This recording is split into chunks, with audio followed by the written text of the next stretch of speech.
I've always thought Kansas City, whether Missouri or Kansas, whether the surrounding metropolitan areas, the different areas, I've always thought we had a lot of talent. I think when you look at what some of our lower levels have been able to do over the years, Missouri Valley, those teams, we're going out and competing at a high level, winning national championships. I was very fortunate to be at South Dakota State University at a time where, Kansas City was a major recruiting part of what they were doing. Thanks for listening to KC Sports Network, proudly presented by Emprise Bank. If you're thinking about starting a business or know someone who is, check out Emprise Bank's SBA loans. It's always good to know your options, and they can be your partner in possible. Hello, and welcome to the Verbal Commitment Podcast here on the Kansas City Sports Network, brought to you by Home Field Apparel. I'm Kevin Flaherty, and I'm here with my good friend Ryan Wallace from GoPowerCat.com and 24/7 Sports. And we're talking about the world of local recruiting, from Kansas and Kansas City prospects to the college classes at Kansas, Kansas State, and Missouri. We're really excited for our guest this week, longtime Kansas City high school football coach, and now Kansas football assistant director of high school relations and player personnel, Leon Douglas. And we have an interview with arguably Kansas's top lineman in 2026, Lawrence Free State offensive tackle Braden Wilness. It's a packed show. As always, if you like what you're hearing, tell your friends about us, subscribe, hit that like button, or leave us a 5-star review wherever you get your podcasts like Apple or Spotify.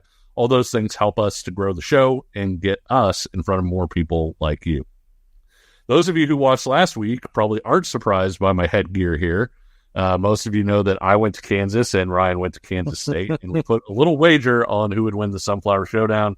And Ryan, in a game with a lot of big plays made by local players like Devin Neal, Avery Johnson, Luke Graham, Dylan Edwards, and too many to mention, perhaps the biggest came from a kicker we actually saw in high school, Kansas State's Chris Tenant, with the Mill Valley product drilling a pressure-packed 51-yard field goal for K-State's win. Yeah, let's set the mood here a little bit, Kevin. It feels good. You look good in the hat, too, I got to admit. Actually, you can't tell now because I went purple, but I actually, decided to try and meet you in the middle a little bit with the navy blue polo today because, Kevin, that was, a terrific effort by KU. And I don't mean that like in a sarcastic way. I mean, this was literally a kick away potentially from being a much, much different show for me. And, but the journey again for KU fans that aren't aware, the journey that Chris Tenant has taken, he had some rough times early on at K-State. But I saw a quote somewhere on social media this week where Chris came out and said, there's a test in every testament or something to that effect. I mean, great line by Chris, and he's just been through it and overcome so much adversity. That watching him, kick that field goal and have the locker room really come celebrate around him was awesome. And yeah, I mean, watching him kick at Mill Valley, you were like, it was one of those immediately where we're kind of like looking at each other going, does anybody know about this kid? Because I mean, he was booming him through the uprights on kickoffs in Mill Valley. So yeah, I mean, my confidence level for him from deep range like that is pretty high. That's right in his wheelhouse, and good for Chris that he made the kick, and good for me that I'm not wearing a different hat today. So if anybody is responsible for this, thanks, Chris. Thanks, Chris. And now that that's out of the way, Ryan, can we get an alarm? Here it is. Let's set the tone here. Oh, here it is. There it is. All right. Kansas we have State siren. Added 2 players coming off the Sunflower Showdown, 2025 linebacker Darien Whitaker Jr. out of Boys Town, Nebraska, and 2026 cornerback Brandon Ford from Crowley, Texas. Let's start with Whitaker, who is Kansas State's second linebacker from Nebraska in this class, and part of what I think is a really deep group of linebacker talent and guys that can play all kinds of different roles.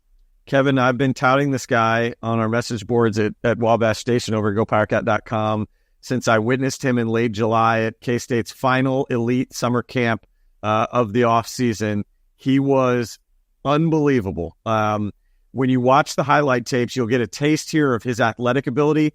and his destructive force at 6'4", 215, 220 pounds. I mean, just stopping guys at the line of scrimmage. This next clip might be my favorite, though, because, again, you can see the natural athletic ability to get out in coverage and that length to get the PBU on that ball. I'm not exaggerating when I say, I've been to a number of summer camps, at least since Chris Kleiman's been around, because Bill Snyder did not allow us to attend the summer camps. But since Chris Kleiman's been around, I've been at just about every summer camp. And when I tell you Darien Whitaker Jr. had the best performance from a linebacker that I've seen outside of maybe Asa Newsome, should tell you something if you're a K-State fan. Again, just remarkable athletic ability and mobility for a player his size. He is collegiate ready, Big 12 ready, physically speaking, right now. The question for Darien will be, how quickly he can make that transition from really just high school to college, but particularly for him, coming from Nebraska's kind of class C1 level, which I would equate, Kevin, kind of ballparking here, maybe 3A level. Okay. Somewhere along those lines, I think from a Kansas standpoint, if he can make that transition, he's going to slide right into, I think, what K-State is calling their kind of big cat, which is that strong side linebacker, right? Mm-hmm. Hybrid DN. They can leave you in and be a pass rusher, or they can feel confident with your athletic ability to cover a tight end or maybe a running back out of the slot or something like that. So I just think the world of this kid. And it's interesting, his recruiting profile right now, composite-wise on 24/7, he's only just north of an 85. But I thought that the 24/7 scouts did him justice, putting him with like an 87 grade. I think it's easy to look at the offer list and say, okay, Washington State, South Florida, where's Nebraska? Where's Iowa State? But, I think even though he camped and was familiar with some of those programs, I'm not sure they really had the need for him at his position. And so, maybe he was a guy they thought they could stash away, and K-State pounced. And so, again, I think if you look at him on paper, you're going, well, another K-State project type of kid. I don't know how much of a project this is going to be. I think if he can get in there, follow similar patterns as some of the other young underclassmen that they brought in over the last couple of years and get acclimated quickly, like a Zayshawn Rich this year at cornerback, who was, again, kind of out of an urban part of Minneapolis, and he made a quick transition. I think Darien Whitaker's future is really, really bright in Manhattan. Another fun tape club member I yes. in that one. And we've said it before on this show, Ryan, when it comes to Kansas State taking a guy, I trust their evaluations to the point that the offer list does not matter to me, because I think they're really good at finding guys who aren't just good players, but who fit what they like to do. And so if somebody else does an offer, if you're looking at it and saying, hey, there's not enough regional offers here, I think K-State's pretty good at figuring out what works at Kansas State. Moving on from Whitaker to Brandon Ford, Kansas State's first get in that 2026 class. What do you feel like he brings to the Wildcats? It's interesting. I didn't know a whole lot about him entering the weekend, but he was there on an unofficial visit, kind of out of the southern area of Fort Worth. Comes up and was apparently really impressed with everything he saw from Kansas State, and also has a connection to Van Malone, a guy that coached one of his family members when Van was at Tulsa. So there was some comfort level and some trust to immediately pull the trigger. And so when I started to dive into the tape of Brandon Ford over the weekend, you see natural cover skills. I don't know, what he's going to be like in run support, but again, he's got 2 years to get there. I love the fluidity, and you see, how he's sticking with routes in a lot of these and able to kind of accelerate and turn it on. And I pulled a number of clips that show him in different kind of coverage situations. He's covering shallow crosses there. He's covering the deep ball. And again, flipping the hips with ease. He's 5'11", but, when I have seen some photos of him, I mean, he's a long kind of 5'10", 5'11" kid. So again, I think from a coverage standpoint, Van Malone's getting everything that he wants in terms of kind of speed, length, athletic ability. And then I think in run support, we've talked about him before. Not everybody is RJ Collins mentally, but I think that, the staff at Kansas State can teach you how to be better in run support at that position. Not saying they can't teach you, but what is a little bit trickier is you either kind of have the coverage ability and that knack for ball skills, or you don't. And I think Brandon Ford is littered with it. Interesting too, Kevin, in the sense that after a string of like 8 straight cycles where K-State starts the class in Kansas, something that I hyped up last week, they've now proven me wrong 2 years in a row, because now you've got Dylan Duff, who was number 1 for the 2025 class out of St. Louis in this current cycle, and now Brandon Ford out of the DFW Metroplex in Texas ends up being the first guy off the board for them in 2026. So a good start. You were just mentioning offer lists. Obviously, I'm like you. I don't put a whole lot of stock in it, but at the same time, he's had some early interest, and the ones that stick out to me aren't just Arizona, Arizona State, but I like the ones from like SMU, Texas Tech. Those are staffs to me that really have a lot of inside info on some of the best players in the state of Texas, particularly DFW. So when they're getting in early for a kid and K-State's able to pry one away from them, I think that makes an immediate statement if you're the Wildcats. Strong statement and a strong start for the Wildcats in 2026. We will get to Kansas. We have at our chat with Kansas Assistant Director of High School Relations and Player Personnel, Leon Douglas, here in a bit. But first, let's hear from you guys over at the KCSN hotline powered by Mint Mobile. If you have any questions or comments for us here at Verbal Commitment, shoot us a text over at 913-407-6524, and we may just talk about it or answer your questions on the show. We also want to tell you about our friends over at Home Field Apparel. The Midwest weather continues to do its Midwest weather thing, which means it's in the 80s one day, like today, and you have frost advisories soon to follow. And Home Field Apparel has all the gear to make you look cool when it's hot out and feel warm when those temps take a major dip. Kansas, Kansas State, and Missouri fans all have more than 40 items apiece to choose from. Head to homefieldapparel.com and use the promo code link below in the description. You can get 15% off your first order. We'll be right back. Looking for tickets for your next event? Tickets for Less is your #1 source. Save big on every purchase when you use promo code KCSN at ticketsforless.com. It can be such a pain to deal with big wireless providers, and what you see is almost never what you get. Just when you think you've had your right price, your bill will magically skyrocket with unexpected overages and hidden fees.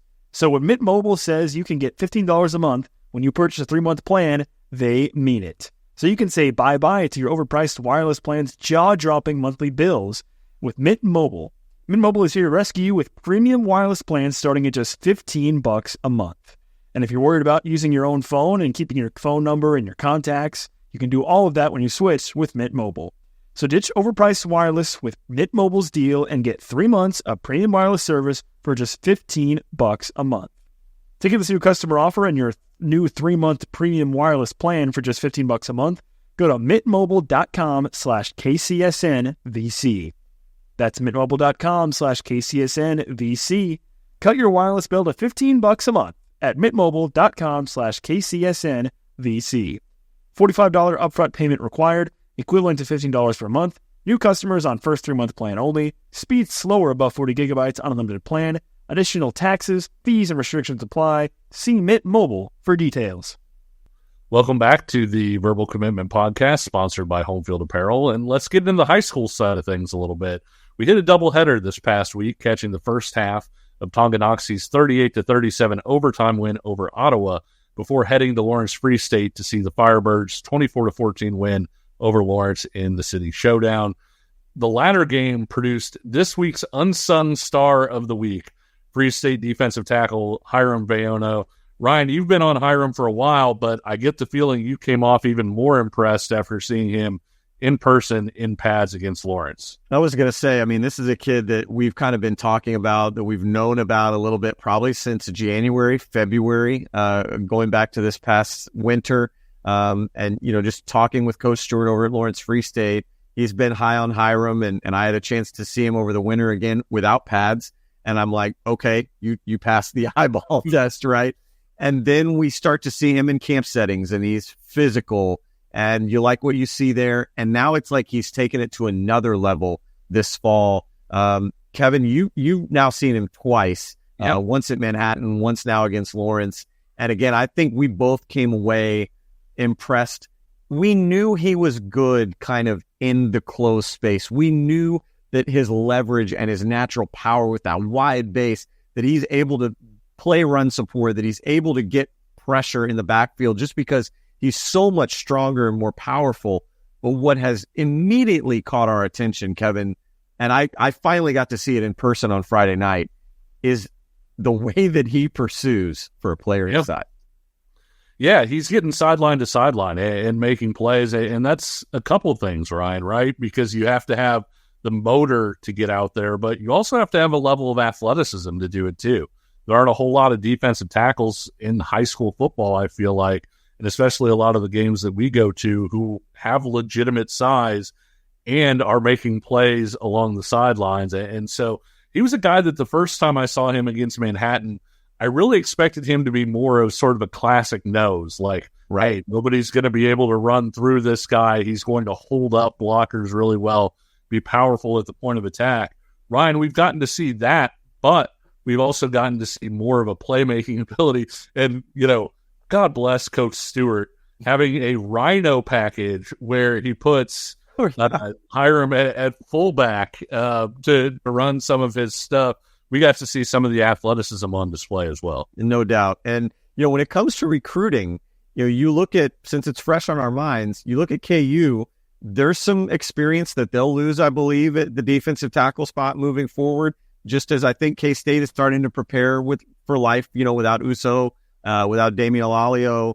And I think when you start to think about Hiram, when you start to think about, a guy that is kind of billed as an offensive lineman out of Holcomb and Drayton Knoll that we've seen now kind of in camp sessions get moved to defensive tackle. When you think about a guy like Modi Williams that we've talked about on the show over at Liberty North, there are some underrated kind of still available interior defensive linemen. And I think, Kevin, as we start to get into what you and I kind of like to refer to as preferred walk-on season, right, where everybody's trying to get the bang for their buck, so to speak, I think it's going to get hot and heavy for a lot of these players. The question is going to be for a guy like Hiram and some of those other guys is, do they want to take the preferred walk-on? Do they wait and hope that maybe a scholarship turns up sometime in the winter? Or do they just say, you know what, I'm going to roll the dice and take my talents to the JUCO level and watch it explode from there? And I think it could happen for any of those three guys. Yeah, and it wouldn't surprise me either. You see Utah State coming into Kansas quite a bit. True. Trialing there. You see certain MAC schools, starting to target players like that as well. If it's a situation where Hiram is choosing between the junior college route, MAC school X, or potentially walking on it at Kansas State, that could be a really interesting thought process to see. Right? We've talked quite a bit, I feel like, about Lawrence High and Free State and their sort of composite group of players on the show. But with us catching up with Braden Wilmus, I really wanted to hear sort of your thoughts on his play and what you thought after seeing him.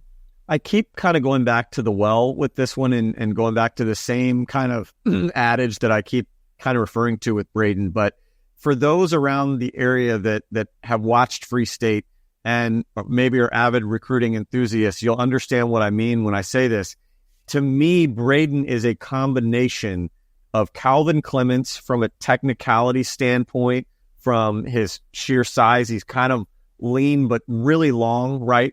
A legit 6'8" type player, but with kind of this edge to him that I haven't seen out of Lawrence and a Lawrence Free State lineman since Scott France. Yep. Turner Corcoran was kind of his own beast, right?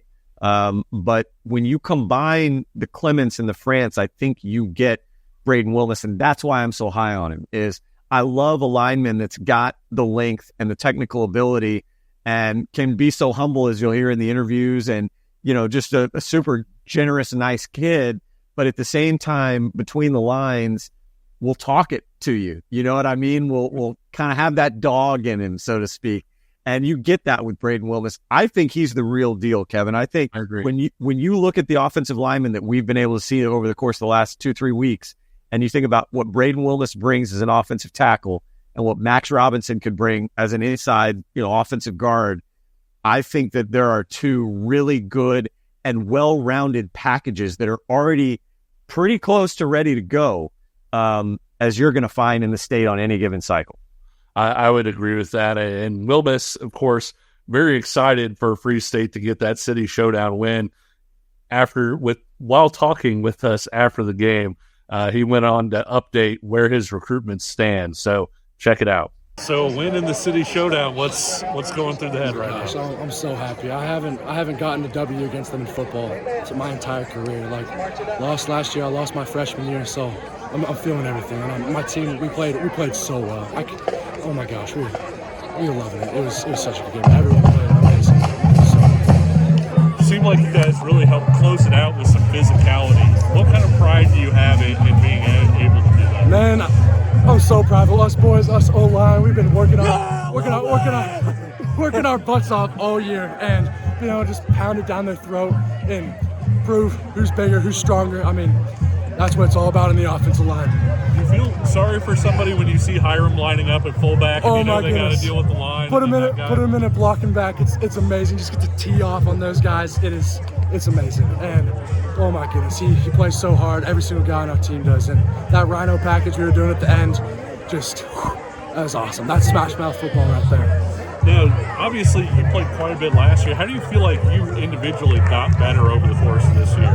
I put a lot of time in the weight room and on the field, and I just know, like, I was trying to get better every single day and one up what I did last year, and hopefully be able to be all-state somewhere. And I'd be grateful for that. And my team, we've all been working their butts off as well. It's not just me, and they've been playing their butts off. Obviously, colleges have taken notice. What's that kind of looking like for you right now? Who are you hearing the most from right now? I'm hearing a lot from a lot of schools: KU, K-State, Clemson, Wisconsin, Minnesota, Iowa. I mean, a lot, and it's just, I'm grateful for it all. No, I don't really have like a set date or anything right now. I'm still exploring my opportunities, but I'm grateful for everything, and I'm going to keep working. Do you have any plans to visit anybody over the next few weeks? Yes, I do. I'll actually be at K-State tomorrow for a game day visit, and then Nebraska the following weekend. Okay, I guess, both KU and K-State recruiting you. What are you looking forward to out of this Sunflower Showdown? I'm looking forward to just watching some offensive line smash and just run the ball. That's what I'm excited for, and I'll be cheering for both teams. KU's been after you for quite a while. Who's the coach that you have the relationship with there, and what do you like about Kansas? Coach Akpolza, he's a great guy, and he's such a personal person. I had a conversation with him this past week, and he's like, I'm not just all football, man. I'm here to get to know you and land a life. Great guy. Best offensive tackle in the country. Know his name. Let's go, baby. Love him. It was awesome. But yeah, Coach Akpolza for sure. I think K-State, I know Connor Riley got out and saw you against Manhattan. Yeah. What's that relationship? Yeah, we're building it every single day. I talk with him on the phone every single week, and I just I'm looking forward to learning more and more about each program and K-State especially. What do you like about Nebraska? I've gotten to visit them a few times. I wanted to go and get a new perspective this year, and that's what I'm looking forward to, just learning more. I went to a game day visit last year, and I just want to get another more educated guess on that. No, I know you said that you don't have a date for making your decision or anything like that. Do you have a reason, like something you're looking for your potential school of choice? I just want to make sure I make the correct decision for my next 4 or 5 years of my life, and it's a family thing, like what school my family feels the most comfortable, makes me feel most comfortable with, and yeah, that's all I got. Turning to Tonganoxie and Ottawa, the big reason that we attended that game, Ryan, was to get a closer look at 2026 Ottawa wide receiver Nate Sims, is a target of all the local schools. What was your impression on the young wideout? Well, I think, the first thing is, again, we're not going to, sugarcoat things on the show. We went into it, at least for me, really trying to do a cross-analysis, direct comparison with Tyron Parker. Those seem to be the two wide receivers as of now that have kind of separated themselves locally in the 2026 class. And, I came away impressed with Nate's kind of polish. I think there's some finesse to him in his route running ability, kind of an extended route tree. And I love the way that, he catches the ball. He's not letting it get into him. I mean, he's going up, snatching the ball out of the air. we only saw a half, so we didn't really get a chance to see some of the stuff that we've seen on film, on display, kind of jet sweep stuff, his ability to extend the field deep and really get that speed going. But again, I think that there's a role for him, at the college level. In terms of ceiling, I think potential, like the higher ceiling guy is probably still Tyron Parker. Yep. I don't know if that changed that much for me.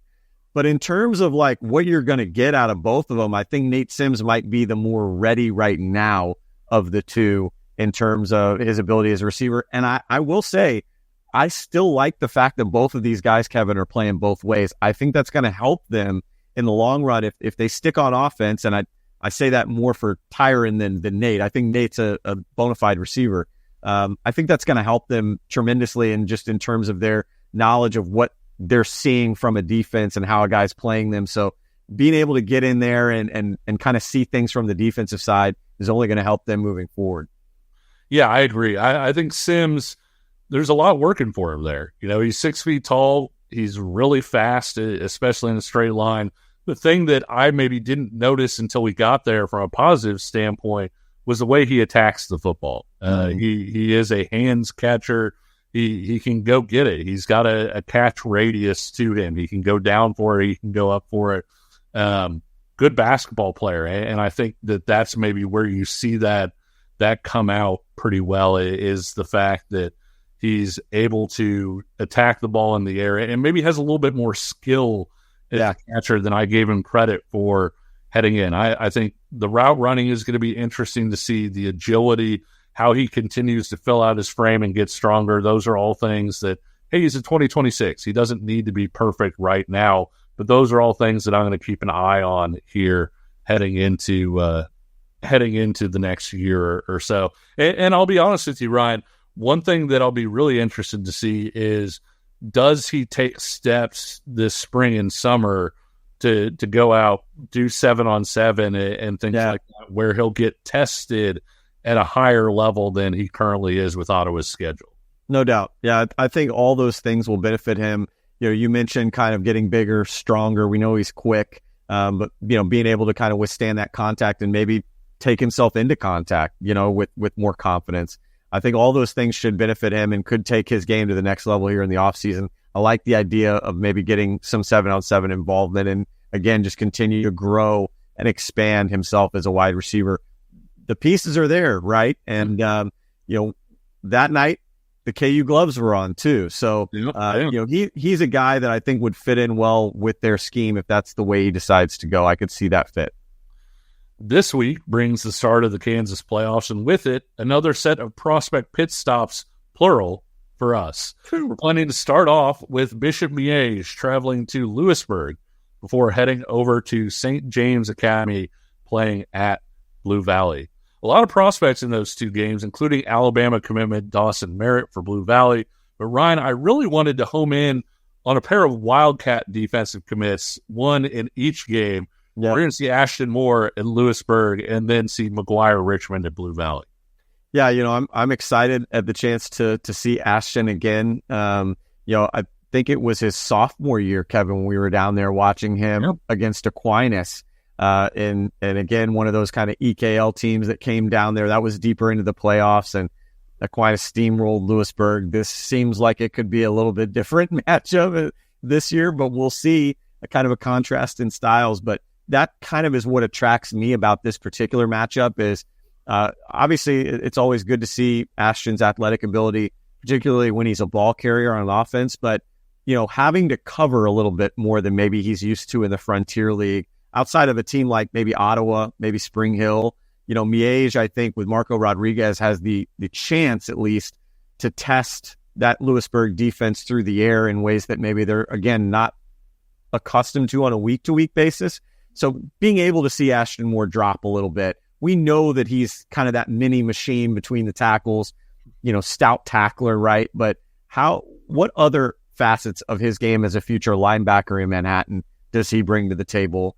And then when we go up north, being able to see Maguire Richmond, it was interesting to me, and it was on Twitter, so I would assume it's public, it's out there, right? I think Tom Radke, I'm not giving away anything that Tom Radke doesn't already know or hasn't seen. but Maguire was at the KUK State game in a boot. And it sounds like he's going to be good to go. He told me that like there's nothing that is going to keep him off of that field. Right now it's more kind of a strain thing, and like kind of the longer he's on it, if he's out of the boot, I think the more kind of tender it becomes, but he's going to play through that thing. And so hopefully by Friday night, it sounds like he's going to be full go, ready to go. And again, with Maguire, you'd have to drag him off that field to not play. But, again, for him, we saw him in 7-on-7 kind of as that safety role. Sounds like that's kind of where Blue Valley has filled him in here during the fall. Just another chance, again, for us to see his ability to cover kind of sideline to sideline and flex his athleticism a little bit. We know he'll be a little bit hampered. But the other thing that I'm intrigued to see, and you get to see a little bit of it in 7-on-7, is his communication, how his leadership has taken a hold of, because I think he's the type of guy that has a personality that seems to draw a lot of people into him.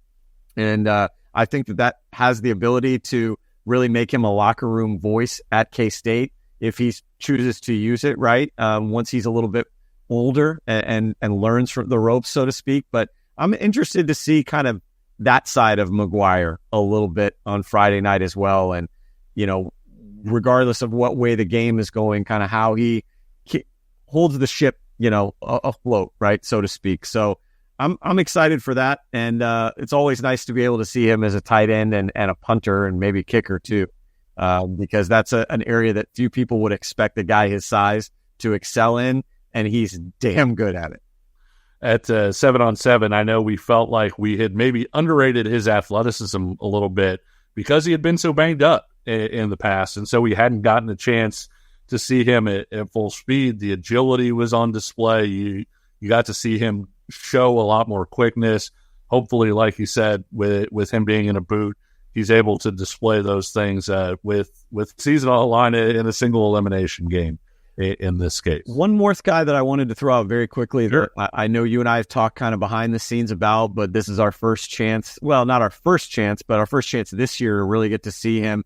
And it's an intriguing matchup for him, I think, because he could be as disruptive as Dawson Merritt or Maguire Richmond. That's Lincoln Stuvey.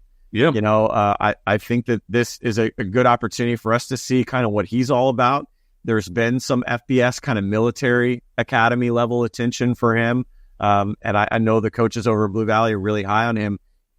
This playoff season, if Blue Valley can extend it a little bit, is the type of tape that I think can really put Lincoln Stuvey out there as again, kind of that preferred walk-on candidate with the right fit with his build, that maybe somebody takes a chance on him as a defensive end. Excited to see him get after it a little bit against the Thunder.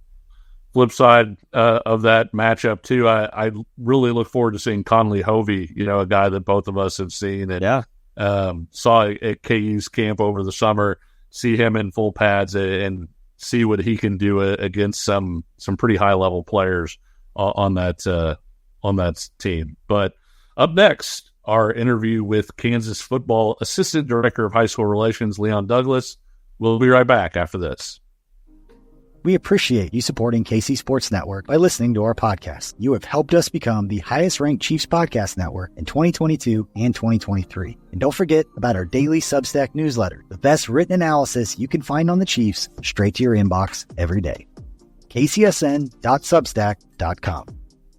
Welcome back to the Verbal Commitment Podcast, sponsored by Home Field Apparel. And we're joined now by longtime Kansas City high school coach and freshly minted Kansas football assistant director of high school relations and player personnel, Leon Douglas. Coach, congrats on the new gig, and thanks for stopping by. Thank you. Appreciate you guys having me on. Coach, for maybe those who aren't familiar with your history, can you kind of walk us through your coaching resume a little bit? Yes, sir. Well, I started coaching when I got done playing at Missouri Western State University. I was a graduate assistant football coach at South Dakota State University for 2 years. With the understanding to really learn how to, run a program, for the opportunity to go back to Kansas City and at some point, run my own program. Originally, I started out at North Kansas City as an assistant on Coach Valadez's staff, worked my way up from there. 2 years, he had another opportunity. and the job was open, and I interviewed for it, was able to get it, and, I cut my teeth the next 13 years as head coach there. Coach, when we spoke with Coach Leipold earlier this year about your addition, he said that you guys really connected, kind of on the recruiting trail or the way that you overlapped there. And he knew he wanted to bring you on staff, but was kind of waiting for the right role and the right position to bring you on. I guess, what was that process like from your side, and what pulled you to Coach Leipold into Kansas? Well, he was always pleasant, professional, very outgoing. It was one of those deals where you just felt comfortable being around him. As a coach, you felt that he respected you, even though you were a high school coach. You didn't feel like he looked down on you or anything like that. And so he always gave me the opportunity to come out to bowl practices, spring practices, and whatnot. And I've always taken advantage of those opportunities. And so there at the end, in North Kansas City, I had an opportunity to make some decisions. And I just thought it was time to make that jump. Took a leap of faith, and it all worked out. Yeah, definitely miss seeing you out on the sidelines and all that stuff, Leon, in that iconic Northtown Flatbill snapback. So I miss that. I'm getting used to you, KU stuff. But, for fans out there, especially, the Jayhawk supporters that are really interested and follow recruiting avidly, describe kind of your day-to-day of your role up there as a Jayhawk.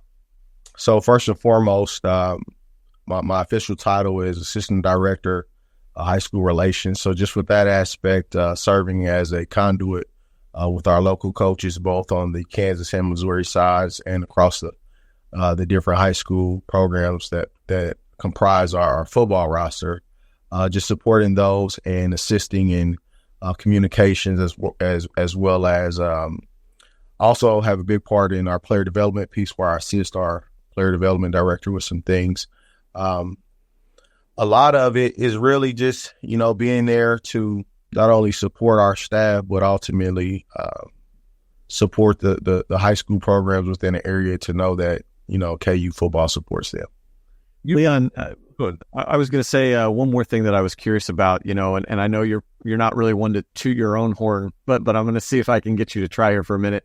When you met with Coach Leipold and the factors that be it during that hiring process, even if you felt, pretty good about that opportunity that you could get with Coach Leipold, what do you feel like your strength was that you could, how did you pitch yourself to Coach Leipold of why you felt like you were the man for that job and the strength that you might have over other candidates? It was really a deal where, I was willing to work. I kind of told him that, I wanted to really cut my teeth and get to this level. I didn't necessarily care what the title was. I know at the end of the day, I would like to, be an on-the-field coach, but I also know that this is an opportunity to get me in that door. I think when you go back and look at a lot of people's resumes, you can see moments like this where they bet on themselves, started at the bottom and really earn, their way to where they're at. And so it's no different than what I really had to do at North Kansas City.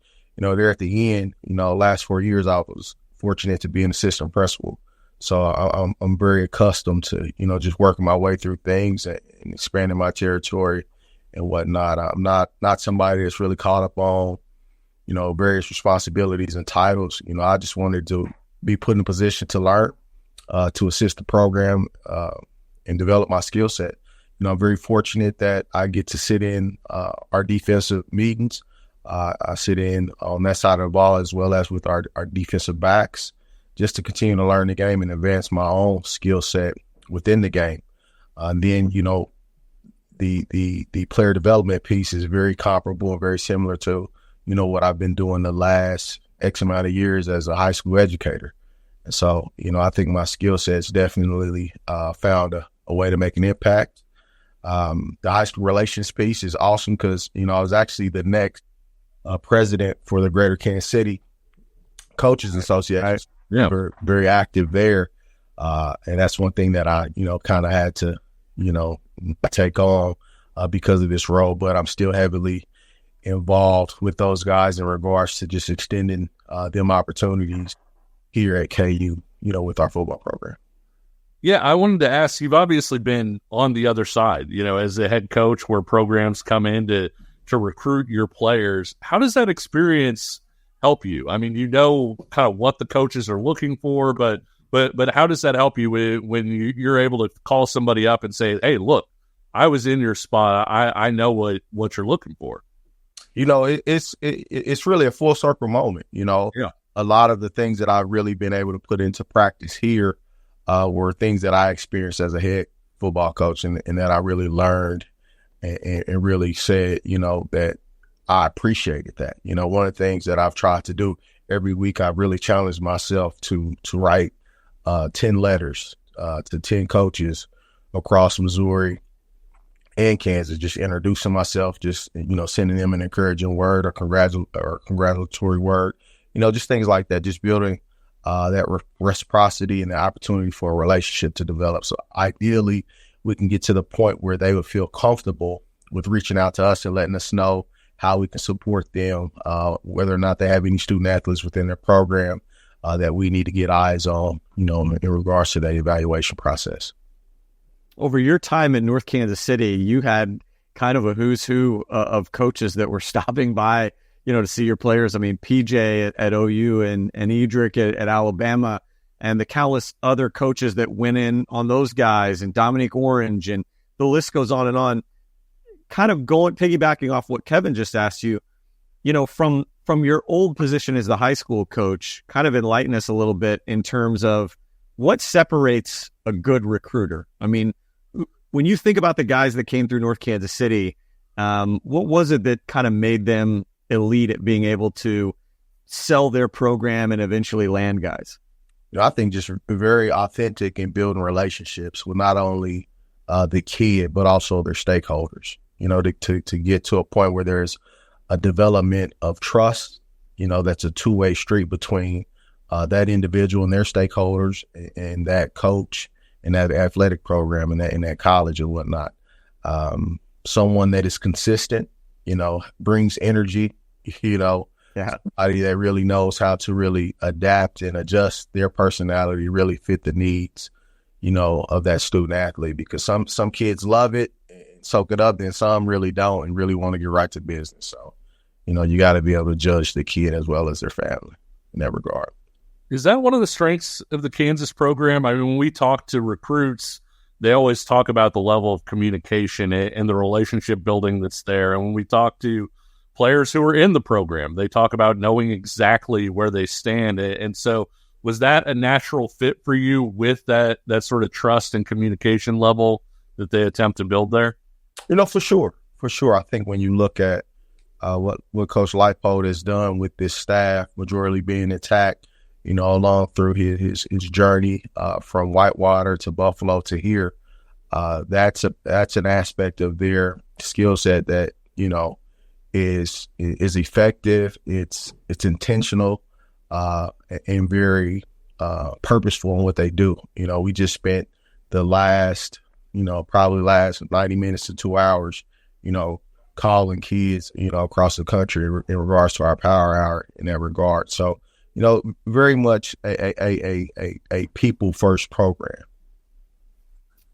Leah, let me ask you this. You know, since you've been at KU, what do you feel like right now is kind of the biggest hurdle that it feels like you guys as a program are trying to jump in terms of recruiting? And what do you feel like is kind of that one piece right now that's a kind of a catapulting? I mean, something that you guys feel like is a strength right now of your recruiting pitch to kids. Is there something that, you know, again, you guys are trying to overcome, but then at the same time, something that you guys are kind of have as your fallback strength right now as a recruiting staff?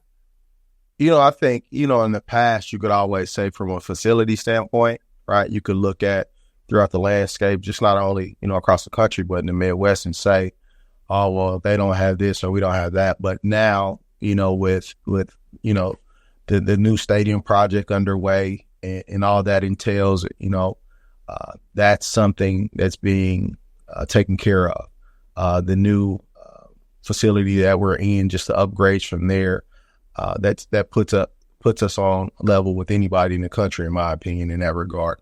I think the proximity to Kansas City, the proximity to Wichita, Kansas, to Tulsa, Oklahoma, to St. Louis, you know, we're in a great region to really capitalize on a lot of talent, you know, within a 2.5 to 4 hour radius from our campus, and so that's a blessing. I think, as those projects, get finished and we're able to really maximize and showcase and really facilitate our programs through those facilities, I think more and more you will continue to see things on that upward swing as far as our trajectory and whatnot.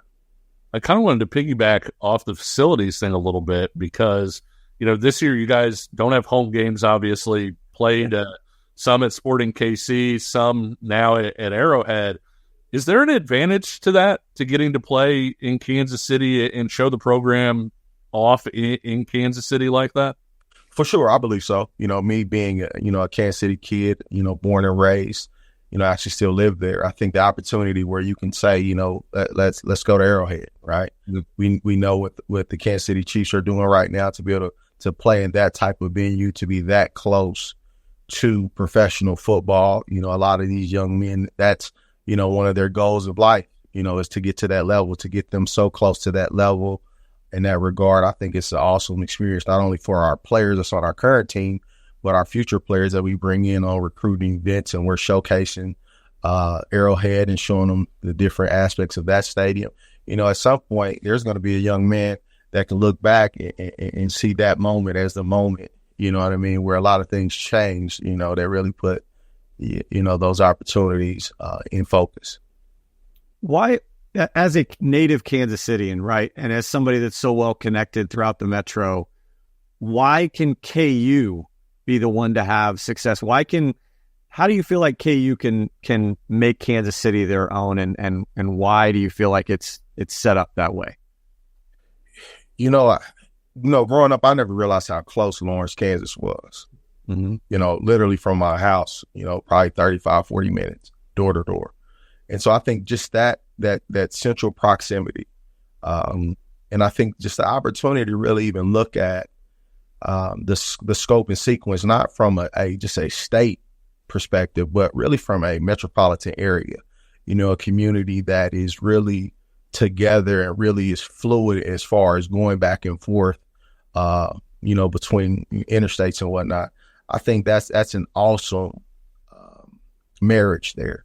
I think, Kansas City is full of a lot of Jayhawks, to the point where, a lot of times, it's nothing to drive around Kansas City and to see that flag on car decals, to see, or that K flag on car decals, as well as, hanging from people's houses. So I think it's a natural fit, and I think the opportunity to not only make KU football a significant priority, I think that's something that we have a great opportunity to really capitalize on and take to that next level, to the point where we have a point of reference, much like, everyone knows the historical aspect about our basketball program and the facility that they play in and whatnot. We have that same opportunity here, with our brand new stadium, and having it be, referenced in that type of way. We had 24/7 Sports' Alan True on a few weeks ago. One of the things that we kind of talked about was the growth or explosion of talent on the Kansas side over the last decade plus. I'm wondering if that's something that you've seen on the Kansas side, on the Missouri side, KC Metro. What was your experience in that area? Is it something where this area is kind of on the come up from a talent standpoint? For sure, it is. I remember a few years ago, probably about 4 or 5 years ago, I had a coach, I think he was either special teams coordinator or defense coordinator in Texas at the time. And he was telling me how they identified Kansas City as an emerging area for 4 and 5 star talent. So that always stuck out to me. But in reality, I've always thought Kansas City, whether Missouri or Kansas, whether the surrounding metropolitan areas, the different areas, I've always thought we had a lot of talent. I think when you look at what some of our lower levels have been able to do over the years, Missouri Valley, those teams, we're going out and competing at a high level, winning national championships. I was very fortunate to be at South Dakota State University at a time where, Kansas City was a major recruiting part of what they were doing. And you see where they are now. I think when you talk about, okay, Division II football, MLAA football, why is that level of football so competitive and so good? Well, you think a number of years, a lot of young men in this area only got their opportunity, you know what I mean, from those areas. And so I think now with the aspect of the telephone and Twitter essentially, you know, being the world's phone book, right? You know, recruiting is more global, more across all 50 states. And so now, you know, our young men from these great states are really put on a platform where they can showcase their kids or showcase their talents. You know, a high school coach can showcase his kids to where he could draw not only the local school, but you could draw, colleges and universities from across the country to your area. And so I think the talent's always been there. I think we've had a very high level of prominent programs that could compete at any level. I think when you think back to some of the different teams that we've had, I think it's pretty significant. I think when you look at last few years, you know, just the number of programs who, you know, visited just Kansas City alone, it's wild. But in reality, you know, I think KU's putting itself in a position to where we can keep a lot of that talent home. You know what I mean? To where it's not a deal where, from a facility standpoint, they could easily just check that box, right? To where they can say, oh, they had this and KU didn't have that. You know, I think it's an opportunity where staying home, your parents and your family members can come see you play at a very high level. You can be developed at a high level. Not only that, you can receive a world-class education, or you can capitalize on your name, image, and likeness opportunities within your community that I think could be tremendous. So it's a great time for KU football. Leon, you can wear your KU hat on this one if you want to, but it's also okay to take. It's also okay to take it off. Okay. Kind of from an overarching thing here. Again, you're just so unique in the standpoint of now you've kind of seen the behind the scenes of how it happens at the college level, both at South Dakota State, now KU, but also being a high school administrator, being a high school coach. We've got fans that listen to the show and watch the show. We've also got a lot of prospects, a lot of their parents, a lot of coaches. What's kind of your biggest piece of advice, been to prospects? And do you feel like that's changed at all now in the role that you're in now? Or do you still kind of have that one piece of advice that you would still give whether you're in your position today or not? The one thing I would say, now in this role that's probably different when I was at the scholastic and high school level, I would say to any student athlete and their family who desires to pursue Division I football and really high level football anywhere, be a pro, be a professional, and everything that you do, carry yourself with high character. Let your yeses mean yes, your no's mean no. Eliminate the distractions. Really get things steered in a way where you can be counted upon, because I think gone are the days where you can just waste opportunities and waste moments at this level. I think everything is so critical now. I think a lot of programs are really shifting to, a pro model, and I don't think nothing's wrong with that. I just think it requires the student athlete to come in to be a bit more mature, to really understand what's really at stake. Because now, not being able to function and participate and make a positive contribution within an organization, you may not be around very long. Ryan kind of mentioned some of the big names that you've had who were recruited by pretty much everybody. Right. But you've also had some guys that maybe flew under the radar a little bit and went on to become pretty big-time players and go on to the NFL. I'm wondering, is there a common thread there that maybe people missed with those guys that you can use to identify sort of sleeper prospects, if you will, where it's like, hey, this kid should have been a big-time kid. People didn't see it, but these are the traits that maybe made him that people missed on. I think more than anything, I think you have to find the right fit that fits you. Yeah. You know, and a guy that comes to mind just when I say that is a young man named Tommy Waterboard. He went to Northwestern. Thinking of Right? Yeah. He goes to Northwestern. He's a young man that was in he was an IB student early on at North Kansas City. He was able to kind of, you know, get out the IB program, but still finish taking rigorous courses and competed academically for us. Goes to Northwestern, plays as a true freshman, actually starts and plays a lot as a freshman. 4-year starter essentially, but he went to a program that really fit what he was, right? A program that valued the student athlete component at a high level, a program that typically played and recruited defensive linemen that matched his skill set. I remember Notre Dame, Tennessee. I remember a lot of more prominent, bigger football brains came in there towards the end of his recruitment. And, you know, you just had to tell him, like, you know what, man, you hit a grand slam on the first pitch, buddy. You know what I mean? That situation is perfect for you. And it worked out. And it's fitting. He graduated in 4 years, you know, killed it, had a great combine, doing good things in the second year with the Indianapolis Colts. And so I would say that, you know, that makes sense. You know, that is one thing that I would definitely encourage anybody, you know, in this process to really go find what fits you and understand what you are.